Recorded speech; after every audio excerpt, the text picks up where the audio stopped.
ప్రభుత్వం కీలక ఉత్తర్వులను జారీ చేశారు. ముఖ్యమంత్రి రేవంత్ రెడ్డి సర్కారు మరో కీలక నిర్ణయం తీసుకుంది.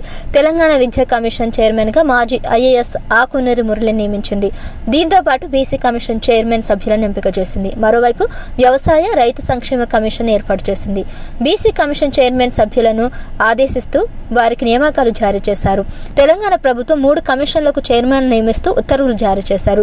విద్యా కమిషన్ చైర్మన్ గా రిటైర్డ్ ఐఏఎస్ అధికారి ఆకునూరి మురళిని ఈయన బాధ్యతలు స్వీకరించినప్పటి నుంచి 2 ఏళ్ల పాటు ఆయన పదవులను ఉంటారని చెప్పారు. తెలంగాణలో విద్యా వ్యవస్థలో సమూలంగా మార్పు తీసుకురావాలని రేవంత్ రెడ్డి నేతృత్వంలోని కాంగ్రెస్ ప్రభుత్వం కీలక చర్యలు చేపట్టింది. విద్యా వ్యవస్థను పటిష్టం చేసే దిశగా ముఖ్యంగా ప్రభుత్వ పాఠశాలలో బోధన విషయంలో సరికొత్త విధానంతో ముందుకు వెళ్లాలని భావిస్తున్నారు.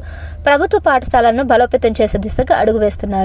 ఈ క్రమంలో ముఖ్యమంత్రి రేవంత్ రెడ్డి సర్కారు మరో కీలక నిర్ణయం తీసుకుందని చెప్పాలి.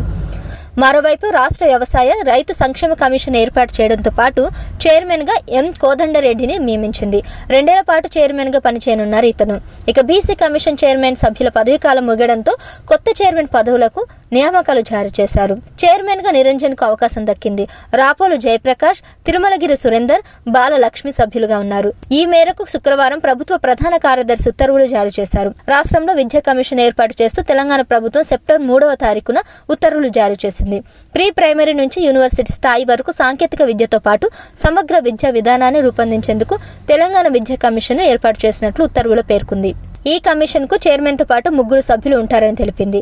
చైర్పర్సన్ తో పాటు విద్యా రంగాలలో నైపుణ్యం కలిగిన 3 సభ్యులు, విభాగాధిపతి స్థాయి సభ్య కార్యదర్శి ఉంటారని పేర్కొంది. కమిషన్ లో నాన్ అఫీషియల్ సభ్యుల పదవీకాలం నియామకం తేదీ నుంచి 2 ఏళ్ల వరకు ఉంటుందని వెల్లడించింది.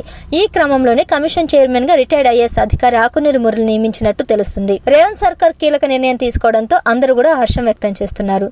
ఇక ఈ బాధ్యతలను సీఎం రేవంత్ రెడ్డి ఎవరికి అప్పగిస్తారనే దానిపై కొంతకాలంగా ఎప్పటి నుంచో చర్చ జరుగుతుంది. అనుకున్నట్టుగానే మహేష్ గౌడ్కి పీసీసీ చీఫ్ గా ఇచ్చారు. అదేవిధంగా ఆకునూరి మురళి గారికి విద్యా వ్యవస్థలో బాధ్యతలను అప్పచెప్పారు. అనుభవం కలిగిన విద్యావేత్తకు కమిషన్ చైర్మన్ బాధ్యతలు అప్పగించాలని సీఎం రేవంత్ రెడ్డి ఎప్పటి నుంచో అనుకుంటున్నారని, ఈ నేపథ్యంలోనే దీనికి కోదండరాంను చైర్మన్ గా నియమించుకోవచ్చని ప్రచారం జరిగింది.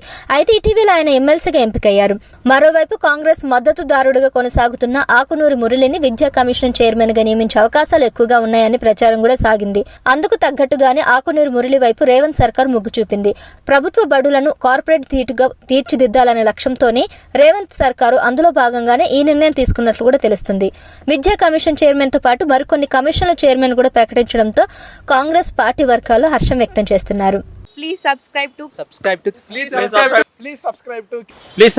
KTV Telugu. KTV Telugu. KTV Telugu channel.